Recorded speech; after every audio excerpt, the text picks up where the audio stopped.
Indeglio.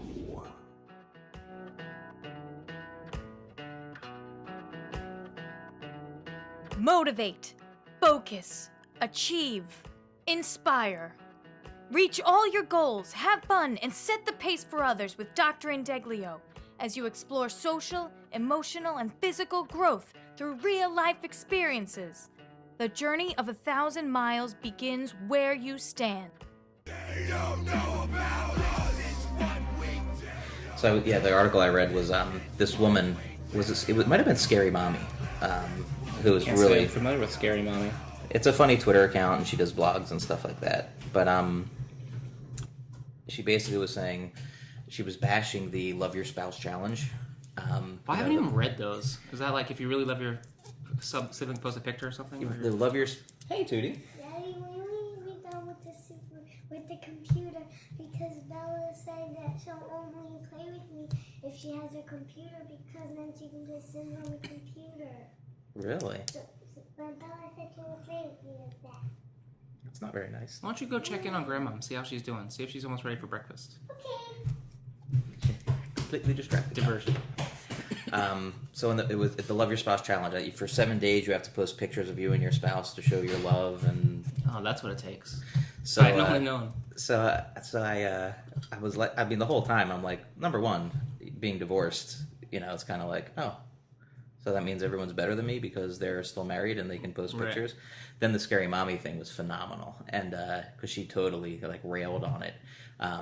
She very funnily posted 7 pictures of a week in the real life of a couple, which was just them arguing, and it was really Right. good. But then the premise of her post was, on Facebook, on social media, you post the top 5% of your life. Right. You post moments and beautiful staged pictures, and she said that's all wonderful. That's great. That's the stuff you want to share with people. Normally you wouldn't share with the world on social media the shitty stuff. Yeah, that we happens. complain when people are like, "Oh, it's been such a shitty month for me." Right. So, But then she says the problem comes in that you compare 100% of your life right. to the 5% of everyone else's best life they put on social media. She goes, and that's the problem, that people live in this state of envy where they're constantly comparing the totality of their life to the Facebook life everybody else puts up there. Yeah, it's actually, I think that the pros and cons of social media and whatnot, I just think it's been such a short period of time that it's really been in part of our lives. It's 10 years maybe or whatnot. Yeah. That I don't think the long-term effects, it's sort of like when they started LASIK surgery and they're like, well, we'll tell you in 20 years if it's good or bad for This you. really works, so yeah. Because in the beginning, it's great. I mean, you get to keep in touch with all these people. You get a place to store all your photos and crap for free, but it's become, like you said, you have one half of people using it as online therapy, right? Right. They post every little thing that's happened to them. And I think what's challenging is that because people obsessively check these things and then they hold themselves up against it, it's impossible. Where I get disenchantized with it sometimes is that, and I guess it reflects back on what kind of mood I'm in, but generally speaking, it's I love when people are sharing things and I like keeping up with what people are up to, but all too often I feel like people are doing just that. They're staging. It's like staging a home, you know what I mean? Yes. They're staging their lives to reflect a certain... Hey, Toots. What's up, bud? Grandma said that she wants to go when you guys want to go. Okay. Oh, okay. So we'll tell her in a couple minutes when we're ready. You want to go tell Grandma and say, we will come get her? But Grandma said she's also not ready. Oh. Okay. She's not in her clothes either. Oh, she's not even dressed, huh? Interesting. Oh. Well, I'm not dressed. Oh. Well, we're going to get dressed, huh? No. Okay, go for it. Then you have to take me. You're a grown-up person. You No, can get I'm dressed. not. I'm not a grown up. That's true, but you're a grown kid, right? No, I'm not. You are a curious little one. Hey, can I have that ball? What are you going to do with it? Play donkey ball. It doesn't bounce, but just don't lose it, okay? Because that's my massage ball. Yeah. Ow! And a point. You made a sim that looks like Kylo Ren? I'm glad you're a member of this family, girl. She was as excited as I was watching the Rogue One trailer 2 nights ago. Well, I haven't watched it yet. Oh, I have to watch it. It's different. It's good. I think it's going to be good. I actually kind of blew way past Comic-Con this year. I didn't really watch any of this stuff. Have you kept up with what do you think of the casting of the Superman for the Supergirl series? It's cool. Yeah. I liked him in Teen Wolf a lot. I can't say I watched Teen Wolf, but I watched the first 2 seasons. he looks like a good Superman. I don't know. DC is sort of like leaving me in the dust right now. I've tried to read some of the comics. I've really been bad on my pop culture lately. I got to get back into my universe. Well, that kind of brings me back to what we were talking about. I just kind of one day I like started checking my Facebook, or then I was checking all the blogs and this that. I think I was probably avoiding work or something, as you do. But ultimately, like 4 or 5 hours passed by. It was like 4 o'clock in the afternoon by the time I got off the computer. And I was just like, I have to just unplug for a little bit. And so I've been trying to like hold back. But that brings me back to what I was saying. It's like people stage their lives to reflect, like either what they want it to be or what they want people to think it is or whatnot. And that's fine. I can understand the psychopathy behind all of that or whatnot. I'm sure I do it too on some level. But where it comes into the problem is like, so there has been studies and stuff done on how terrible for our women and our girls and for our people like holding themselves up to Hollywood and the entertainment industry. But when you think about it, like that's one thing. But now we do it ourselves with just our peers because we like look and hold ourselves up to this like what's up, Toots? This is a great studio for podcasting. Absolutely. With your kids are. What's the question? She's already moved on completely. No, she's back. Oh, yeah, Tootie.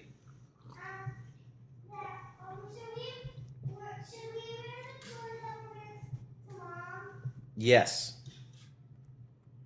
And you did a great job brushing your hair yesterday, so you and Bella do that too, babies. And she's gone. That's it. Yeah, the studies that are coming out are showing the negative effect it has on self-image, and what's even scarier, not even scarier, but Facebook has, as a company, they've evolved to let you, they've seen the trends you were talking about. Mm-hmm. Like, some people just post every little detail of their lives, and you now have an option to stay friends with them, but to not see their posts. Yeah. You know what I mean? Or you can put people that you want to see their posts first because they entertain you or because they're family or whatever. But now there's studies coming out that are identifying essentially personality identifiers. It's like, so are you a narcissist? And they've actually done, Facebook research on if you do these things on Facebook, you have a narcissistic ego, and you have, and it's fascinating because it's a lot of the stuff. I mean, obviously some of it's just common sense, but how do you portray yourself? What do you want your image to look like? What are you trying to put out there? So it's almost like personal branding. You know what I mean? Like we try to brand our company, or, I try to brand our school, or, trying to start this podcast. I'm trying to brand that. However, everyone's branding when you really think about it in terms of their social media presence. Like, what do you want people to see? Oh, yeah, for sure. It's funny. I wish I could remember the podcast I was listening to because I would love to source it for you because it's just there's two halves of it that are fascinating. It's absolutely an NPR podcast. I cannot remember which one. Regardless, they were talking about how Facebook also does all of this sociological work. They have a whole team that is just constantly running sociological or I guess psychological even evaluations and tests and huge studies via people's habits on Facebook, clicks, what kinds of things do they like, what kind of political posts do they like, this, that, the other thing. And every once in a while it'll creep up on the news because of like, oh, they're pushing you liberal news instead of the caveat to this all is that you sign up for Facebook, they can do whatever they want. Yep. You know what I mean? But they had done a personality test on some people. They were like, they were giving them, they were pushing information to test various personality traits and different things. And it's funny because of the mass amounts of millions and millions and millions of people that use it constantly, they can get more quick scientific results and data for their studies quicker than you could do just like going out and canvassing people. Yeah, absolutely. And so there's whole teams of research that are taking place unbeknownst to us behind the scenes. And I think probably it's for the best. I mean, I don't mind being the guinea pig. We all are anyway. People are listening to everything you're doing. Yeah, and if we you think sign you off have on any it. sort of privacy, you're living in a bizarre world. Well, that's the funny thing. You ever see those posts where people are like, check your Facebook settings. Facebook is doing this. And it's like, guys. I state that code 477 says you can't save my pictures. Come on. Come on. Yeah. You have agreed to use someone else's platform.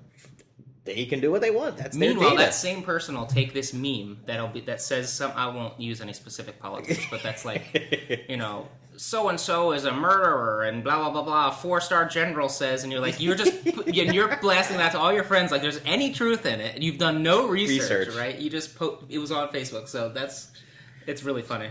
My literal favorite with all this political stuff has been watching those posts, right? But then the people who, they don't comment on those posts, they just put the Snopes link that discredits it. That's actually me. Because I'm like, look, you don't even have to do any research to know it's fake. Right. It's easier to figure out it's fake than it is to try to verify it's if there was any truth to it. Oh my I actually God. had a really icky feeling because I'm like our dad in that, like on 9/11, I watch the re-coverage of it for hours. Or if there's a tragedy, I get sucked in. Mm-hmm. And so, because it's the political season right now, and it's an interesting one, I watch a ton of news, cable news. And the other day, I guess, amongst me getting kind of overwhelmed by social media, I started to get overwhelmed by politics because this isn't new to me, but I started feeling the realization wash over me that even on these news channels, and I don't care if it's left-leaning or right-leaning, if it's Fox News or if it's MSNBC or if it's CNN or even in the evening news, and the only political commentaries other than the pundits that they have come on their shows 90% of the time, there are absolutely exceptions, but are talking heads, are campaign spokespeople, or what do they say, surrogates, and it's just talking points constantly. There's no debate taking place. It's just this guy's mouthpiece, this guy's mouthpiece, this lady's mouthpiece, this lady's mouthpiece. And so you're not actually hearing any sort of critical analysis or debate or exchanging of ideas. It's just this person's talking points, this person's talking points. And it's exhausting. And I start thinking, like, where's this actual discussion taking place? Where are people actually hashing out, hey, I feel like I want to vote for so-and-so, but they don't jive with, I support this right, I support this, I support that. Well, I'm a Second Amendment believer. Well, are they really trying to take your guns, or like what are their actual policies? Like that, where's that conversation taking place?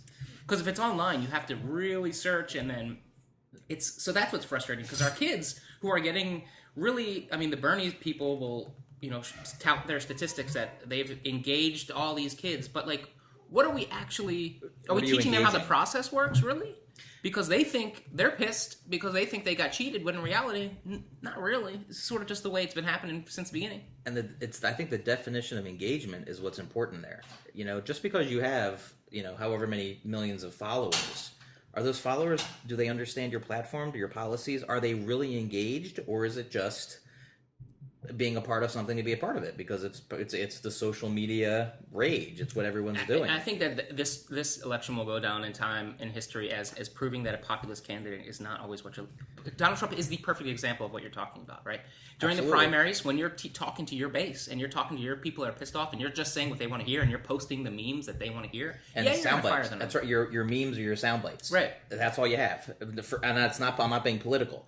But he was tremendously successful by doing it. Yeah, I'm sure he'd admit to that. He probably, But then when you get into this general and you're talking to, everyone, you have to say something. You have to have something to say, and that's be it good or bad. And he's trying to at least say, well, whether you like it or not, I'm going to say it. Well, you're also trying to win an election. It's fascinating. Which is an interesting when you talk about like the popularity of the memes, like the sound bites. Mm-hmm. John Ross's birthday was last week, so every year on his birthday, Rob Farina and I just try to find some funny happy birthday memes to text them.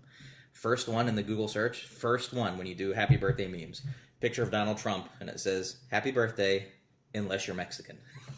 So essentially, you know what I mean? The things that helped him originally, you know what I mean? Like, think about it. There was There was literally no outrage back when he was becoming the Republican candidate, back when there was still a race going on, when he posted Happy National Mexican Day, I love tacos. Yeah. Right? That was looked at as being funny. If not funny, it was ignored for the most part. However, now, the even stuff that is not even half as racist or questionable, xenophobic, is being questioned tremendously, because you actually have now, like you said, we're narrowing in, and now you have the whole totality paying attention to only him and Hillary, and to a lesser degree actually to no degree. I mean, there's zero coverage for the Libertarian Party at this point, even after the CNN special and stuff. But it is fascinating. This is totally off topic, but this is a great time to be a political or a social studies teacher or whatnot. Okay. Because you can really get back to, dangerous time too. Complicated and dangerous, yes. But for all of us, really. I know this isn't a politics podcast, but it's fascinating because you have young children and you have to start teaching them. Look, I get the whole political correct and nobody can say anything and stuff, but let's remember that we're not trying to be a server at Wendy's. No disrespect to those who work at Wendy's. Mm-hmm. But the qualifications for that job, or the temperament necessary for that job, versus the most powerful, when they're being quote unquote hyperbolic and saying, oh, he's going to have his finger on the nukes, that's not hyperbolic. That is legitimate, the reality of the job, right? God, he's pointed out a lot of flaws in the system. I think he's brought to light a lot of cracks in how this whole, in our archaic and cumbersome and Neolithic sort of system works. But at the end of the day, temperament, and it's not political correct to just operate as a human being. You know what I mean? Like, it's an interesting time. The off topic point I was going to make was with the Libertarian. I watched that whole bit on CNN last week. So they did the hour-long piece with the Jesus, this looks terrible. Do you have your phone on you? I don't know. I can't remember the candidates' names. Gary Johnson. Jill Stein. Well, she's Green Party. No, she's Green Party. But who's the VP candidate? Because who's Gary Johnson's? Because he was the most interesting of everybody. Yeah, I cannot think of his name either. He was fantastic on that hour-long special. But anyway, Gary Johnson is an ultra endurance athlete. He's done multiple Ironman triathlons. Interesting. He did I forget the time frame now, but he did a 400-mile bike ride within one of those time limit rides. He's a legit, real deal ultra endurance athlete. I was like, wow, stuff you would have never, you know what I mean? Like, just because you look at the sound bites and you check all that stuff out. But it was really interesting. Like, wow, you look at just, the personality of people, whether you agree with the politics or not. Right. That guy's pretty cool. The Libertarian Party is interesting because, and like I said, I want not to share my politics, but I find it interesting because people think, well, right now I feel bad for the quote unquote feel bad for them because the majority of people that are even exploring that vote right now are people who are voting for not other people, which isn't always the best way to vote. But I mean, whatever, it's not your vote's your vote. However, Libertarian is interesting because everybody, on the surface, it sounds great. Yeah, keep the government out of my life. To the most extent, keep the government out. But in reality, when you start thinking about all the kind of how the government assists and what the government has its hands in, whether you agree with it or not, it starts to become interesting. Hey, do I really not want the government in my? When I retire? What do I want to happen? What do I want to happen when I'm unemployed? What do I want to happen when this? The government has its hands in a lot more than you think, but at the same time, the government has their hands in a lot more than you think. Yeah, the interesting part with the Libertarian Party and just watching that special, it comes down to the question of how much government, right? But it gets disturbing when the answers to the questions become, we're not going to answer the question. Well, that's the current law. We're going to stay away from that. Well, if you want, and here's the problem. This is why the Libertarian Party won't win ever, at least in its current form. Is that's their stance. So the question is, what's your stance on abortion? And it was, well, these are the current laws. Well, no. We know that. What do you believe? You, the person. Because really, Hillary's a Democrat and Donald Trump is sort of a Republican. But they also have their own belief sets. You know what I mean? Like, this is what they actually believe. And some of it fits better within the party and some of it doesn't. But watching the Gary Johnson stuff, it was like I loved a lot of the stuff he had to say.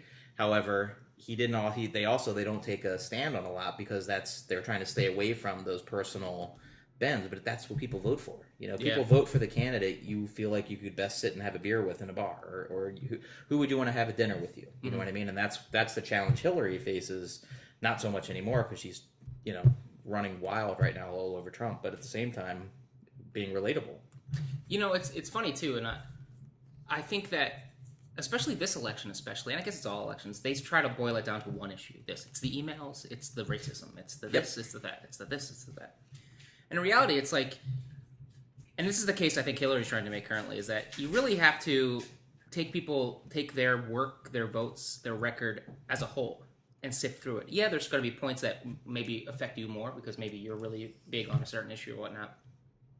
But at the end of the day, comprehensively, you have to. That's how I'm going to try to vote. Is just like take their record as a whole, what they've done from the beginning of their public service to now. That's what makes Trump difficult. Is that he doesn't have any record of public service in any sort of capacity. There's no even proof that he really has any philanthropic sort of. But that's all. But and Donald Trump. Let me say this.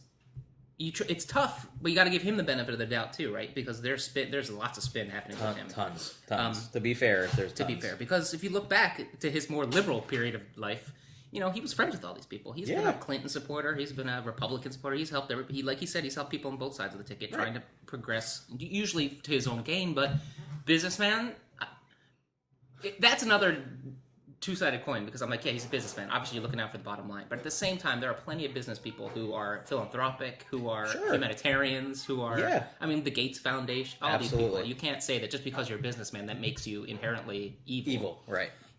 This hiding of your tax, I think, I don't want to speculate, but, a lot of the speculation is that, he probably hasn't paid a lot of taxes. He probably hasn't paid as much to charity as people have said. But even like, okay, so let's if you buy his statement at face value, which is there's a lot of litigation with his taxes, and his lawyers have advised him not to go public because of pending whatever.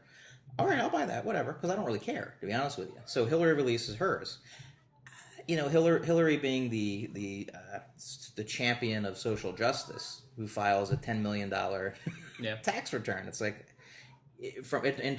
that's what I look at. I don't care. Okay, so you were honest. That's great. But at the same time, can you really relate to what people are going through when you're pulling in $10 million, a year? And that's what you $10 million that you claim. The money you donated, the millions you donated, went to your own foundation for stuff too. Yeah.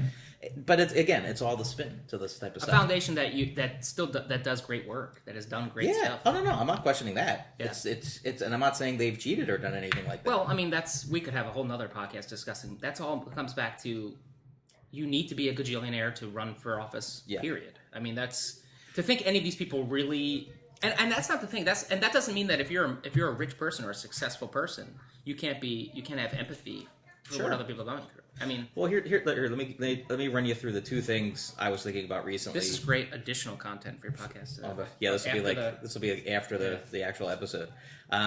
So two things, one for Hillary, one for Donald Trump, that I was pondering as I've had the past couple of days.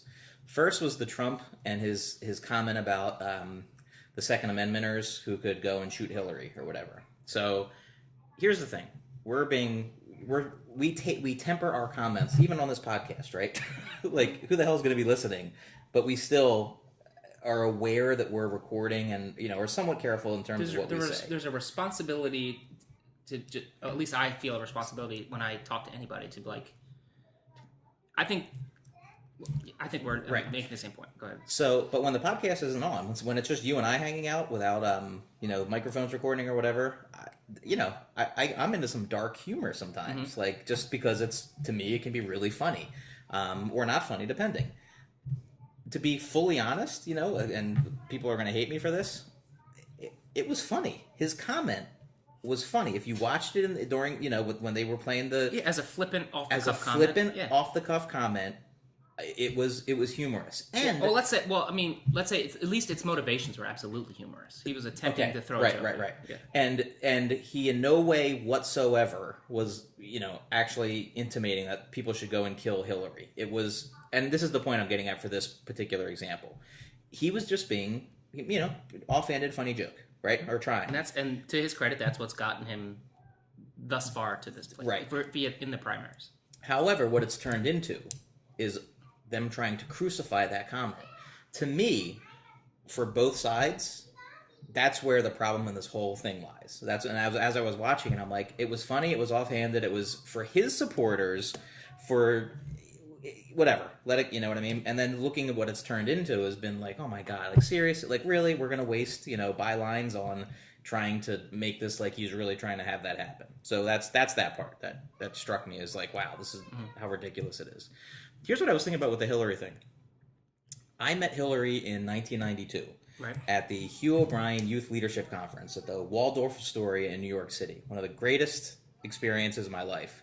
Her and Bill Clinton were she was the key. Which I believe Trump owns now. Hugh O'Brien, the youth leadership? No, the Waldorf. Building, yeah. Oh, he might. They call it something else, right? I might be wrong, but I think that's... One of them is still a Waldorf, and they've, the one that they filmed Home Alone 2 in.